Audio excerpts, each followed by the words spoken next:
НТС каналының эфирин жаңылыктар маалымат программасы улантат. Саламатсыздарбы? Саламатсыздарбы. Студияда Айнура Калатай кызы жана Мирзат Муканов. Кызмат кылабыз. Алгач бул чыгарылыштан кыскача. Милиция бөлүмүндө 19 жаштагы Бурулайдын бычакталышына жол бергендер катуу жазаланышы керек. Президент Сооронбай Жээнбеков өкмөт башчыдан кыздын өлүмү үчүн күнөөлүүлөргө чара көрүүнү талап кылды. Чет өлкөдөн унааларды алып кирүүгө бажы төлөмдөрү арзандашы мүмкүн. Экономика министрлиги тарифтер кайрадан 2014 жылдын деңгээлине келерин маалымдады. Бишкекте Чоңчуй каналына чөгүп кеткен 11 жаштагы өспүрүмдүн сөөгү табылды. Өзгөчө кырдаалдар министрлиги сууга түшүү мезгилинде ата-энелерди балдарына сак болуусун эскертет. Ысык көлдө 26 эс алуу жайы туристтик сезондо иштебей калуу коркунучунда турат. Республика Ата журт фракциясынын көчмө жыйынында пансионаттардын жана жолдордун абалы талкууланды.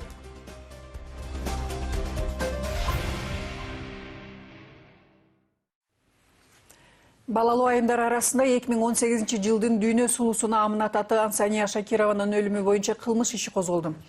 Ал 2-июнда кечки саат 10-дордо Ысык көлдүн Чоктал айылында болгон жол кырсыгында каза тапкан.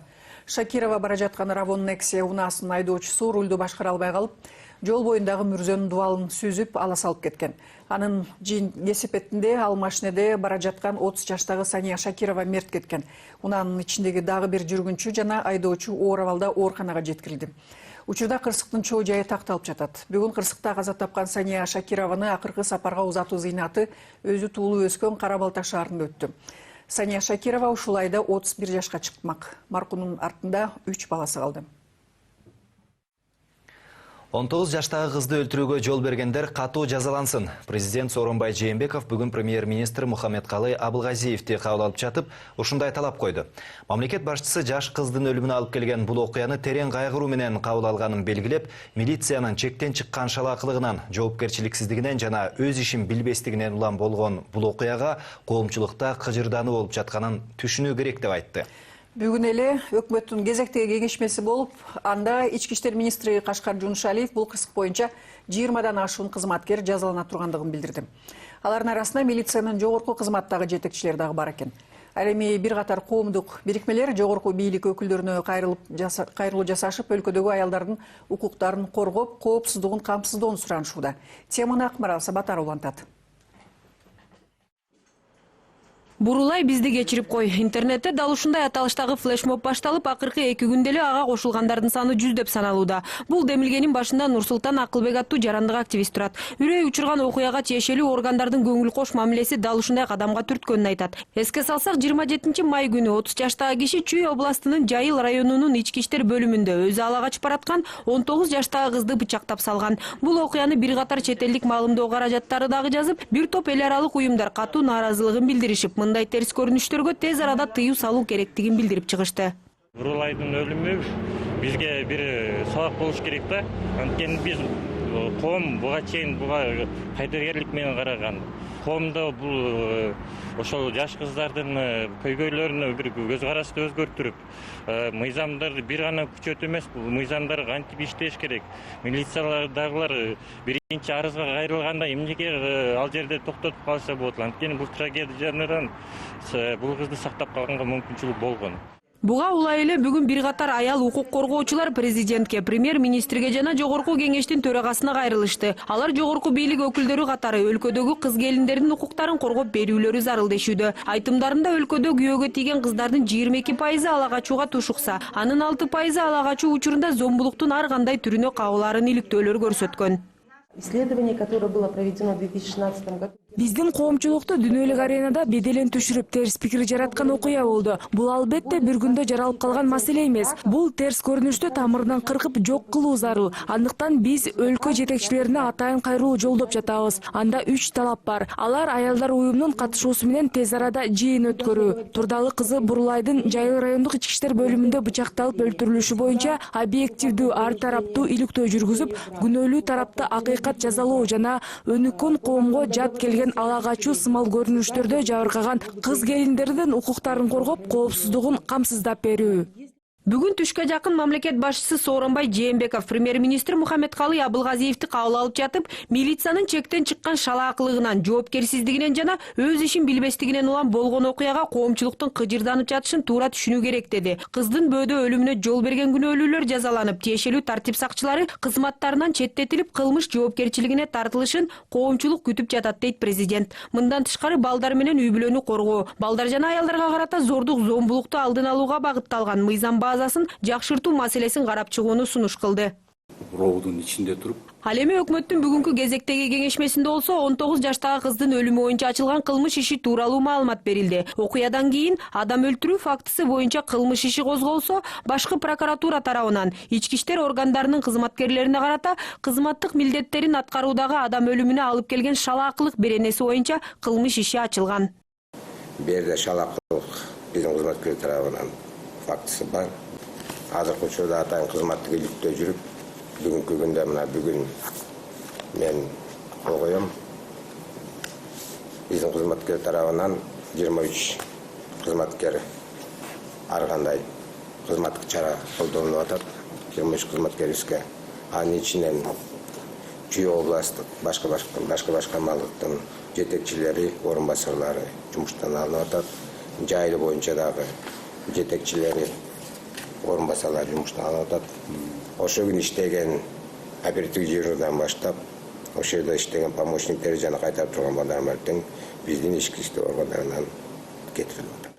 Ошону укук коргоо органынын офисинде туруп, роудун ичинде туруп, анан кайра ошону бычактап өлтүрткөнгө шарт түзүп берип атканына таң калып атам. Экөөнү бир комнатага, бир кабинетке кийирип койгону бул эмне дегени? Экөөң сөз сүйлөштү деген сөз. Кыргызстанда светтик өлкө болгон, мамлекетте ушундай окуя болгон бардыгын таң калтырды. Бул адам баласынын укугун бузуп, мажбурлап үйлөнүп, кыз уурдоо эмес, бул адам уурдоо да, туура. Бул адам уурдоо. Биринчиден биздин өзүбүздүн шалаакылык кылганыбыз ички иштер министринин кызматкерлери. Кыргызда эч качан аял затына орой мамиле кылган эмес. Ошонун салттан уланып келет. Азыр биздин эң активдүү коомдоо бөлүгүбүз бул аялдар. Анан ушул кишилерди коргой албасак, эркектер бычактап атсак, сабатып атсак, уурдатып атсак, президентибиз айтып атат. Мен башкы өкмөттүн мүчөсү, өкмөттүн башында отурган адамдарга абдан чоң сокку. Белгилей кетүүчү нерсе, өлкөдө ала качуу кылмыш болуп эсептелип, ага 5 жылдан 7 жылга чейин эркинен ажыратуу жазасы каралган. Ал эми никеге туруу максатында уурдалган кыз 17 жашка толо элек болсо, анда жаза мөөнөтү 5 жылдан 10 жылга чейин узарат. Бирок адистердин айтымында бул беренелер практикада иштебей келет. Мисалы 2013-2015 жылдары 50ге жакын факты катталып, алардын көпчүлүгү сотко жетпей тергөө учурунда жабылып калган. Буга эки тараптын жарашып алуусу себеп. Мында да көбүнесе ала качууга тушуккан кыздар үй бүлөсүнүн, жакындарынын жанында жергиликтүү коомчулуктун пикиринен улам арызын алууга мажбур болушкан. Акмарал Сабатар, Бакыт Кошалиев, НТС. Такси айдоочусуна күч колдонгон Бишкектин Ленин райондук ички иштер башкармалыгынын номер 1 милиция бөлүмүнүн башчысы менен аймактык тескөөчүсүнө катуу сөгүш жарыяланды. Бул тууралуу Бишкек шаардык ички иштер башкармалыгы кабарлады. Башкала милициясы маалымдагандай, чыр-чадак болгондон кийин кызматтык иликтөө жүргүзүлгөн. Эскерте кетсек, 2 умурда Бишкектеги көп кабаттуу үйлөрдүн биринин короосунда унаасын токтоткон таксистке милиция кызматкерлери кыйкырып, машинасын туура эмес жерге токтоттуң деп айдоочуга күч колдонуп жаңжал салышкан. Бул окуяга күбө болгондор чатакты уюлдук телефонго тартып алып, интернетте жарыялап жиберишкен.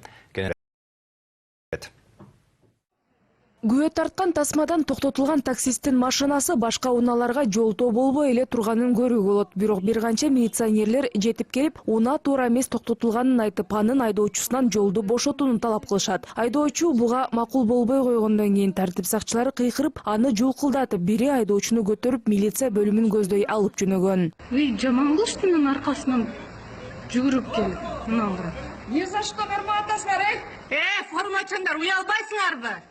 Көтпөй айдоочу кайтып келип, унаасына жүргүнчүлөрдү салайын деп жатканда милиционерлер күч колдонуп, аны кайрадан бөлүмгө алып кетишет. Ал учурда өтүп бараткан унаалардын биринин айдоочусу өзүнүн телефонуна милиционерлердин катышуусундагы ызы-чууну тартып жаткан. Бул тартип сакчыларына жакпай калып, ал адамга видео тартууга тыюу салып, телефонун жулуп алганга аракет кылышкан. Ошондой эле өзүн милиционерим деп тааныштырган форма кийбеген адам жол инспекторунун милдетин аткарып, айдоочунун документтерин талап кылган.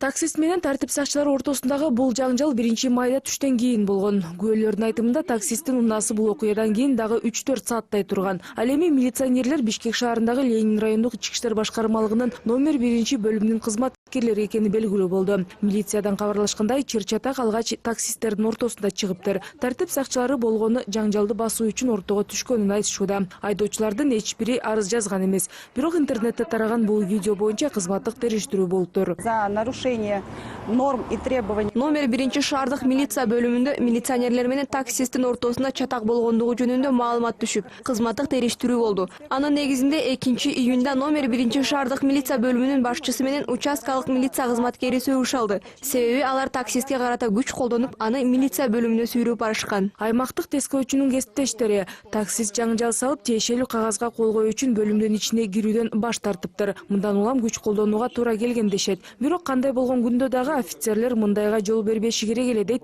Ички иштер министрлигинин коомдук кеңешинин төрагасы Толкунбек Исаков. Прокуратуранын укуктук баа бергенден кийин коомчулукка дайын болот. Канчалык бул кызматкер тарабынан кыймыл аракеттери укуктарга туура келген же келбеген эмес.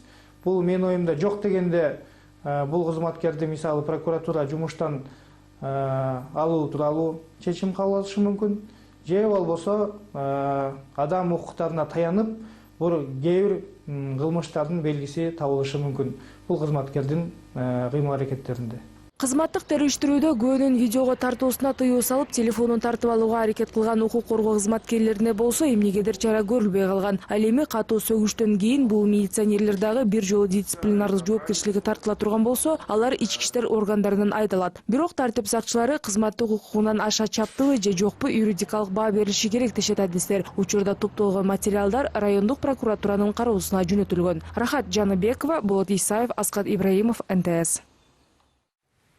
Аламүдүн районда сууга чөгүп кеткен 11 жаштагы баланын жансыз денеси 2 күндөн кийин табылды.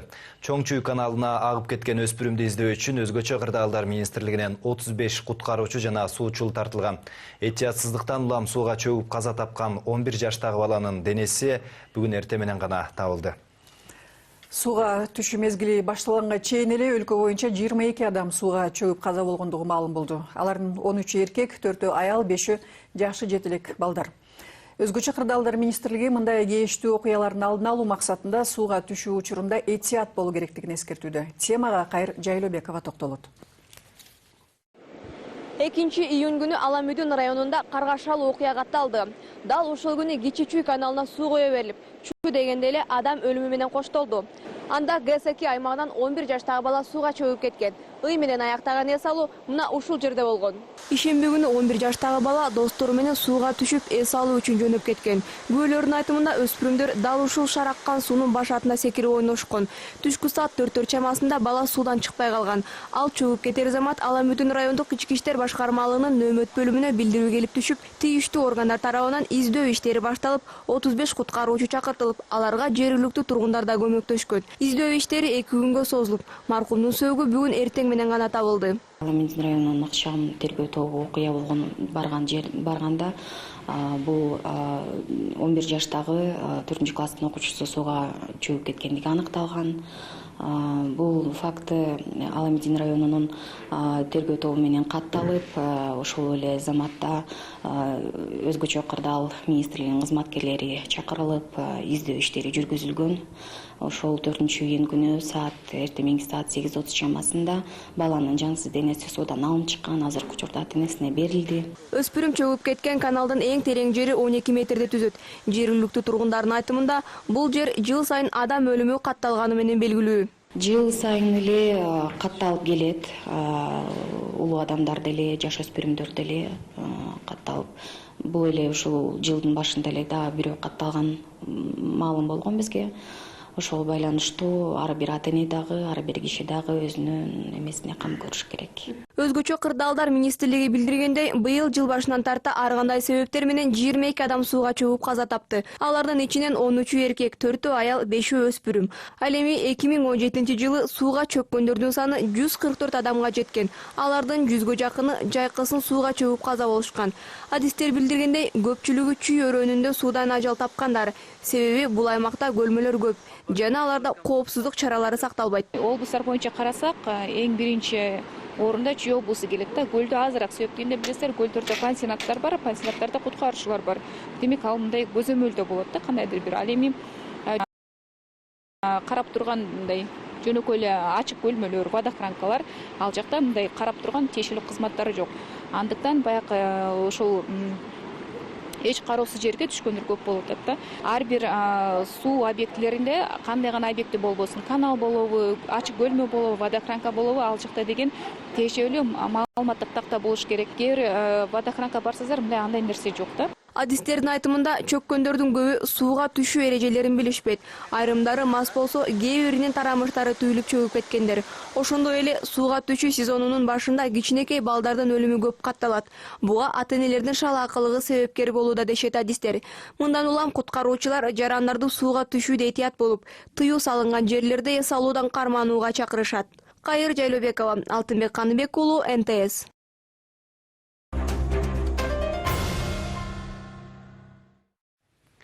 Евразия экономикалык биримдигинен тышкары жактан Кыргызстанга кирген автоунаалар үчүн бажы төлөмдөрү убактылуу арзандашы мүмкүн.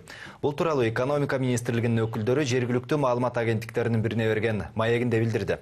Ага ылайык өндүрүштөн чыкканына 13 жыл боло элек машиналарды алып келүүгө жакынкы 1,5 жылга жеңилдик берилет экен. Эксперттердин пикиринде муну менен өлкөнүн автопаркын жаңылап алууга мүмкүнчүлүк түзүлүп, абанын булганышын алдын алууга шарт пайда болот. Бул туурасында Мирбек Атикеев баяндап берет.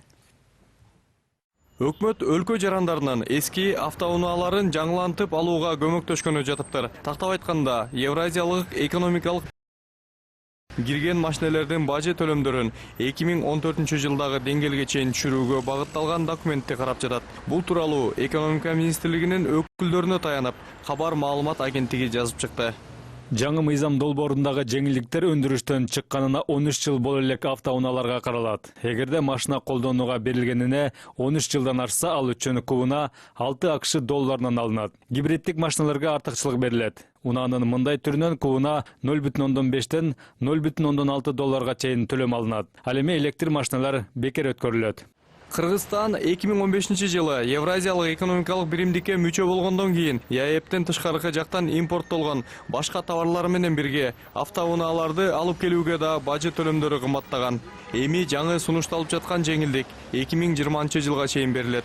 Муну менен 1,5 жыл аралыгында өлкөдөгү автопаркты жаңылоого жакшы мүмкүнчүлүк болот дешет эксперттер. Алардын айтымында, өлкө 3 жыл мурда бажы биримдигине кирип жаткан учурда 5 жылга жеңилдиктер берилген. Бирок өкмөт мүмкүнчүлүктү туура пайдаланып, элге максималдуу шарт түзүүнүн ордуна бюджетке көбүрөөк акча түшүрүүгө кызыгып, төлөмдөрдү кескин жогорулаткан. Бирок бул күткөндөй жыйынтык берген эмес. Чындап айтканда, мамлекет мындан көп утуруп койдук. Себеби биз жанагы кирип аткан машинелердин саны азайып, мына бүгүнкү күнү эски машинелердин саны абдан көбөйүп кетти да Кыргызстанда. Мурун болсо улам жаңы машинелер келип жаңыланып турчу да. Ошон үчүн мына 2014 жылга ставкаларга кайра мындай көңүл бурганы бул эң туура кадам. Мамлекет жактан биринчиден машинелер жаңыла баштайт, бирок караш керек да, эми ушу бир 10 жылга жетпеген машинелерди киргизүүгө ошондой мүмкүнчүлүк бериш керек да. Экинчиден мен ойлойм, бюджетке көбүрөөк акча түшөт. Мурун ойлогондо мындай тескин түрүндө көтөрүп койсок, көбүрөөк акча түшөт деп. Турмуш көргөзбөйдү, көтөргөндөн кийин машина кирбей калды Кыргызстанга, ошо менен бюджетке да азыраак акча түшүп калды. Бул маселе буга чейин дагы парламентте бир нече жолу көтөрүлгөн. Эл өкүлдөрүнүн айтымында, бул мыйзамды кабыл алуу учурдун талабы. Ошондуктан өкмөт сунушун тезирээк даярдап парламентке алып келсе, колдоо табарына мүмкүнчүлүк көбүрөөк дешет депутаттар. Бишкек шаарын эле алсак, өтө абанын булгангандыгы, эски машинелердин көбөйгөндүгү, ошон үчүн бул мыйзамды сөзсүз кабыл алыш керек. Жаңы машинелерге растаможканы азайтып, эски машинелерге дагы көтөрүүнү маселени көтөрүп бериш керек. Андан сырткары ошол эски машиналердин сапатын кароо боюнча да бир өкмөт бир токтом кабыл алып, ал жөнүндө иш алып барса жакшы болмок да. Ошол эле жүк ташуучу машиналерди, ошол жүргүнчүлөр ташуучу машиналерди жана ошол такси маселелерин, эски машиналерди карап чыкпаса, бул өтө кооптуу абал. Бул бир топ абанын бузулганынан бир топ оорулардын күчөбүз.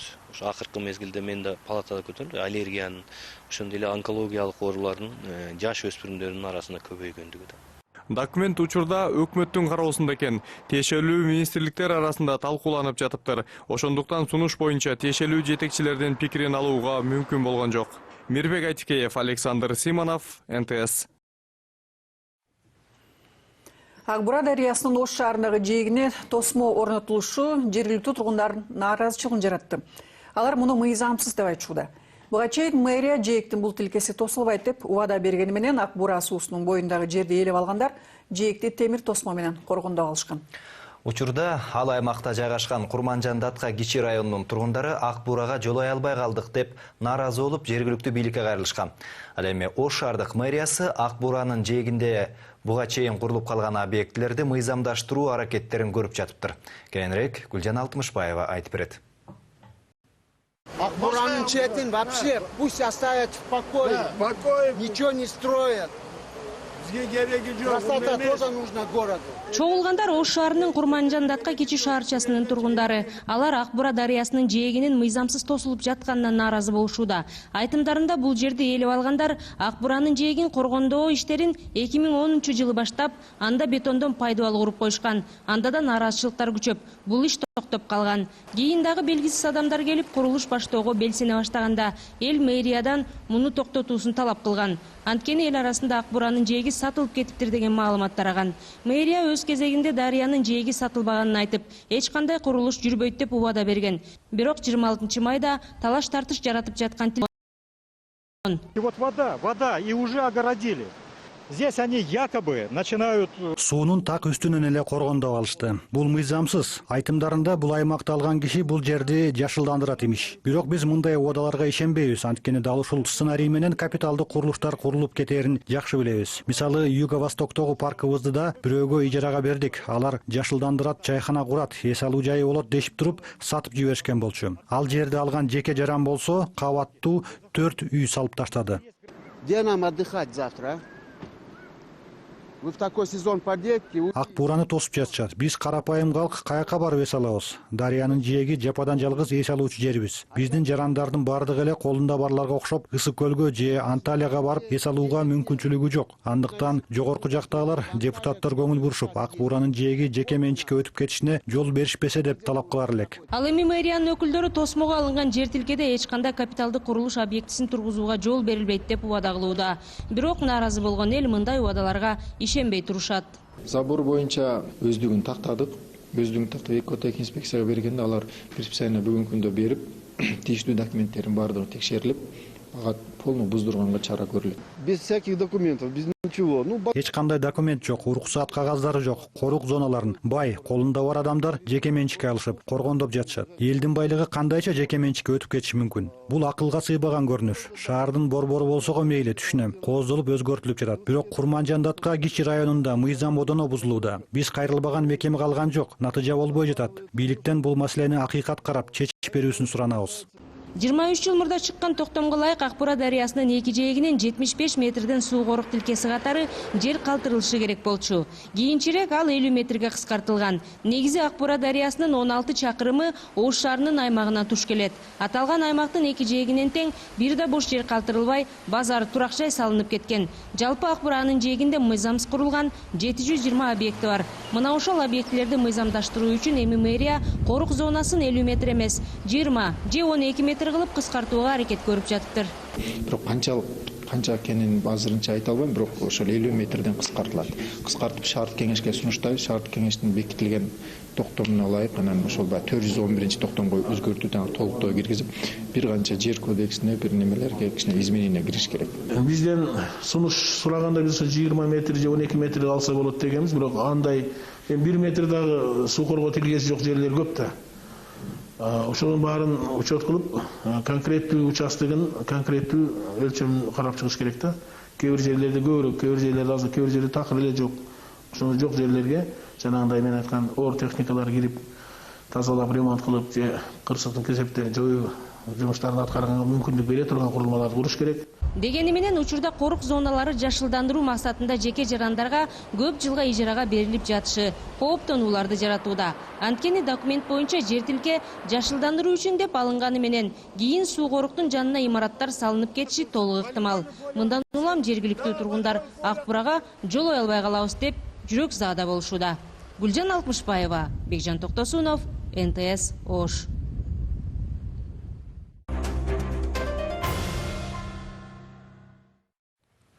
Президент Сооронбай Жээнбеков 6-8 июнь күндөрү Кытайга расмий сапары менен барат. Бул тууралуу бүгүн президенттик аппараттын тышкы саясат бөлүмүнүн башчысы Данияр Сыдыков маалымат жыйынында билдирди.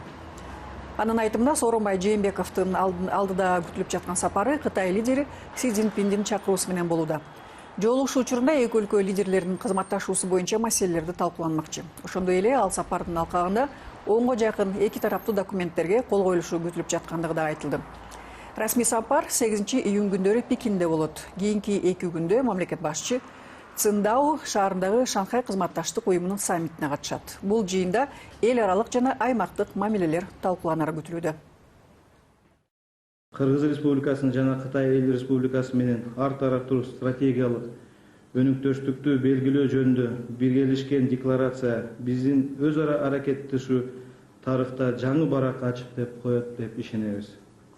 Сүйлөшүүлөрдүн жүрүшүндө андан ары эки тараптуу өнүктүрүү ар түрдүү областтарында кызматташтыкты кеңейтүү, ошондой эле өз ара кызыкчылык туудурган эл аралык жана региондук маселелер боюнча пикир алмашуу болот. Бул сапар эки тараптуу мамилелердин өнүгүүсүнө көмөк берет. Эң жогорку жана жогорку деңгээлдеги өз ара кызматташууну чындайт жана соода экономикалык тармагында ишкердик кызматташтыкты кеңейтет деп ишенебиз. Алай райондагы кээ бир жерлер Кытайга берилет деген маалымат жалган. Бул тууралуу бүгүн президенттин аппаратынын тышкы саясат бөлүмүнүн башчысы Данияр Сыдыков билдирди. Анын айтымында биздин өлкөнүн аймак аркылуу Кытайга кетчү газ өткөрүүчү куур Кытайдын менчигинде болот. Ал эми түтүк өтүүчү жер убактылуу гана ижарага берилет. Демек сөз болуп жаткан тилке Кыргызстандын менчигинде кала берет жана коргоого алынат. Данияр Сыдыков мындай шарт дүйнөлүк тажрыйбада бар экенин жана көптөгөн мамлекеттер бул сыяктуу келишимдер аркылуу миллиарддаган пайда көрүп жатышканын кошумчалады. Эч кандай Кытай тарапка алай өрөөндөгү жер берилет деген бул калп сөз. Бул келишим тиешелүү ратификацияланган Жогорку кеңеште 2013 жылы өткөн. Ошондо деле талкуулар болгон. Анан ушул курулуш процессте жер тиешелүү биздин мыйзамдардын негизинде убактылуу пайдаланууга Кытай компанияга берилет. Өзү газ түтүк Кытайдын компаниянын менчиги болот. Болгондо да ошол газ түтүк астында 3-4 метр өтөт. Эч кандай экиге алай өрөндү да бөлбөйт.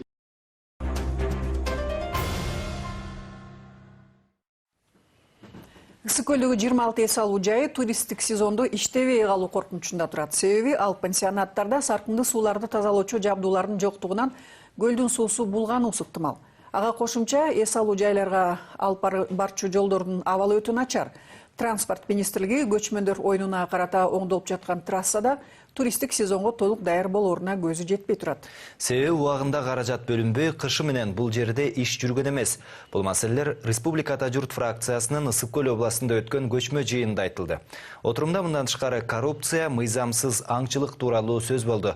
Көйгөйлөрдүн баары каражат маселесине такалат дешет жергиликтүү бийлик өкүлдөрү. Кийинирээк Мерим Ташыбекова айтып берет. Ысык көл областында жалпы 185 эс алуучу жай бар. Анын 15-inde саркынды сууларды тазалоочу курулуштардын жоктугуна байланыштуу 2-3 жыл мурда эле иштөөгө тыюу салынган. Буга карабастан мындай кемчилиги бар пансионаттардын саны азаймак түгүл көбөйүп отуруп, быйыл 26 эс алуу жай туристтик сезонго кирбей калуу коркунучунда турат. Ага кошумча жаңы курулуп жаткан конок үйлөрдүн сапаты талаптарга жооп бербегендиктен жарымынан көбүнүн иши сотко өткөрүлгөн. Бүгүнкү күндө тиги 22 жана жаңы эмелер болуп атпайбы, конок үйлөр курулуп атат. Аябай көп. 22 конок үйгө бүгүнкү күндө ушул незаконный строительство боюнча сотко иш 10 өткөрүлдү, 20-сынан 10 каралды. Бүгүнкү күндө ошондой болуп иш жүргүзүлүп атат.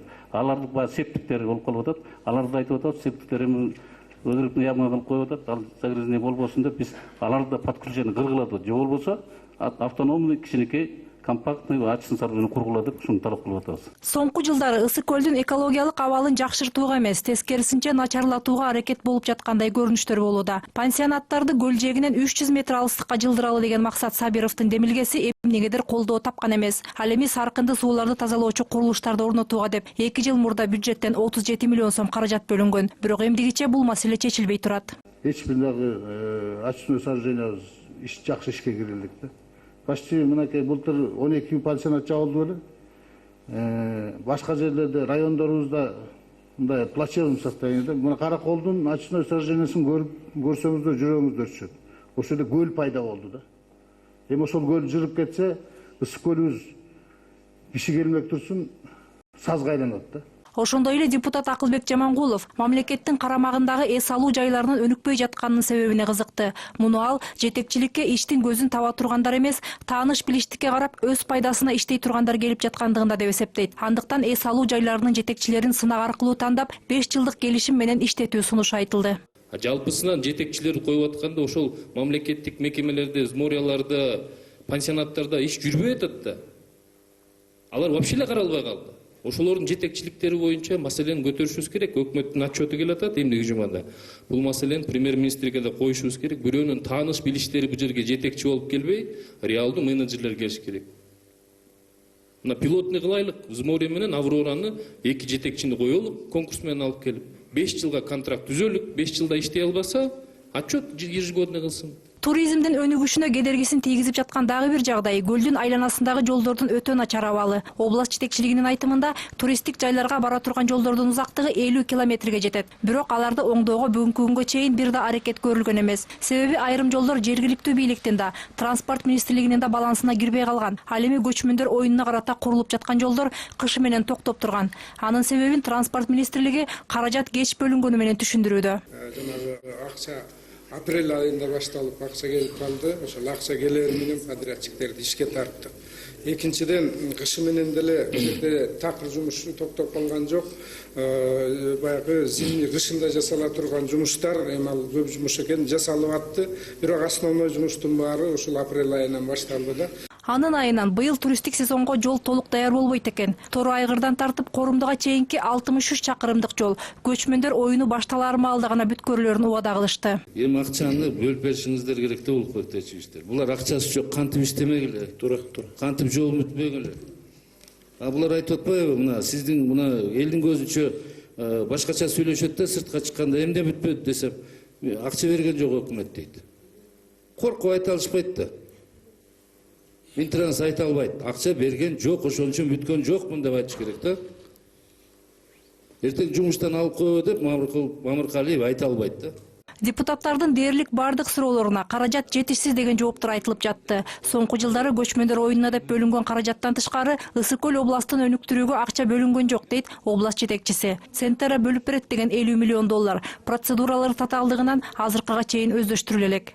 Мээрим Ташыбекова, Нурбек Капаров, НТС, Ысык көл областы. АКШнын Калифорния штатында өтө турган World Cup 2018 Enactus эл аралык мелдешинде Кыргызстандын атынан Кыргыз Улуттук университетинин Enactus командасы катыша турган болду. Өткөн дем алыш күндөрү Enactus Кыргызстан 2018 улуттук мелдешинде аталган окуу жайдын студенттеринин бизнес долбоорлору эң мыкты деп таанылды. Сынакка өлкө боюнча 33 команда катышты. Алдыңкы ишкерлерден турган калыстар тобунун сынынан жалпысынан 40 бизнес долбоор өттү. Белгилей кетсек, иш чаранын негизги максаттарынын бири социалдык ишкерликти өнүктүрүү. Муну ишке ашырууда эл аралык эмгек уюму финансылык жана техникалык жардам көрсөткөн.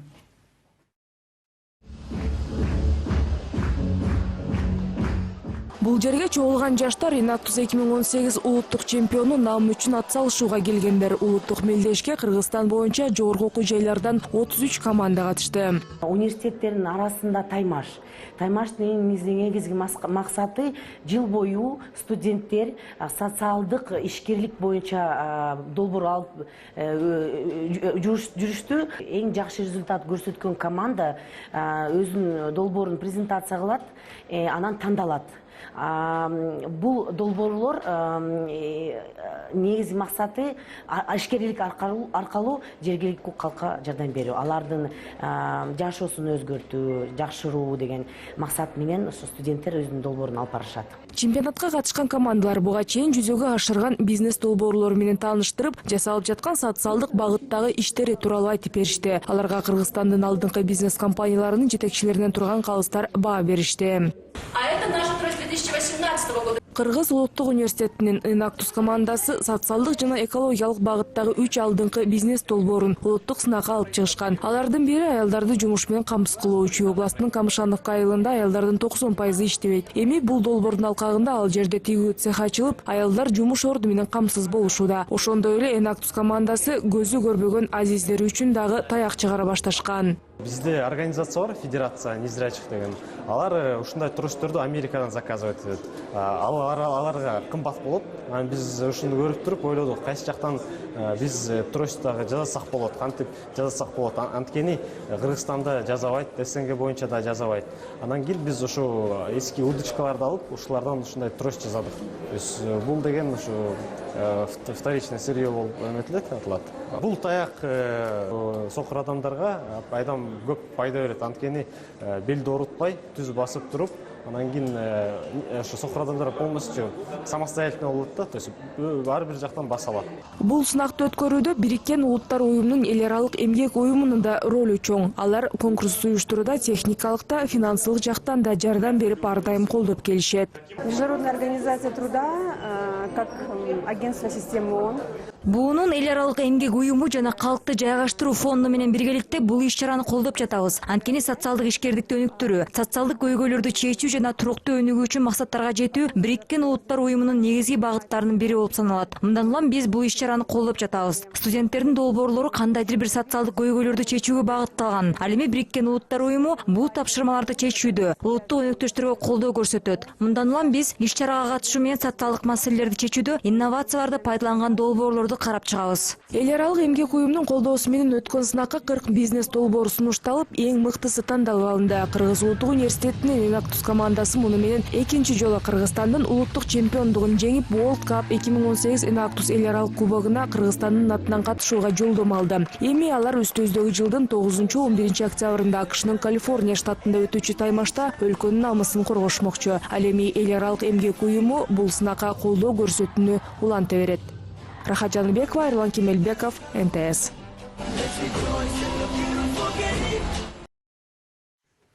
Жаңы окуу жылынан баштап Билимкана мектеби окуучуларды кабыл ала баштайт. Учурда бул мектепке жазылуу жүрүп жатат. Башка мектептерден айырмаланып, бул окуу жайында француз жана немец тилдерине басым жасалат. Бул үчүн Франциядан жана Германиядан тажрыйбалуу педагогдор ишке атайын чакырылган. Аталган чет тилдерин башталгыч класстан баштап 11 класска чейин окутуу каралган. Билимкана мектептеринин артыкчылыгы ар бир класста 12 баладан ашпаган окуучу билим алат. Ал эми бүтүрүүчү класстар үчүн абитуриенттерди даярдоо бөлүмдөрү иштейт. Ал жактан даярдыктан өткөндөр Европадагы эң мыкты жогорку окуу жайларга эч кыйынчылыксыз өтүп, окуусун улантууга мүмкүнчүлүк алышат. Франция элчилиги Билимкана фондунун жаштарга билим берүү менен алектенген демилгесин колдойт. Бул мектеп француз жана немец тилдерине көбүрөөк басым жасайт. Андан тышкары орус, англис, кыргыз тилдери да окутулат. Бул келечекте француз тилди Европа өлкөлөрүндө билимин улантууга шарт түзөт. Франциядагы окуу жайларга тапшыруу үчүн төмөнкү деңгээлде сүйлөсө да жетиштүү. Андан тышкары Францияда билим алуу акысыз жүргүзүлөт. Болгону жашаганын жана тамак ашын камсыздап берүү милдети турат. Бишкекте көпчүлүк мектептер англис тилине гана басым жасаарын көргөн соң, француз жана немец тилдерин окутууга көбүрөөк басым жасаган мектептерди ачуу максатын көздөгөнбүз. Бул балдарга Франция, Бельгия, Германия, Австрия сыяктуу Европа өлкөлөрүндө жогорку окуу жайга тапшырууга шарт түзөт. Биз мектепке 150-200 бала кабыл алууну пландап жатабыз. Азыртан кызыккандар өтө көп. Азыркы убактарга 53 бала жазылды. Ушул менен программабызды жыйынтыктайбыз. Саламатта болуңуздар. Ушул жана башка маалыматтар НТС Чекит KG сайтына дагы жайгаштырылган. Саламатта болуңуздар.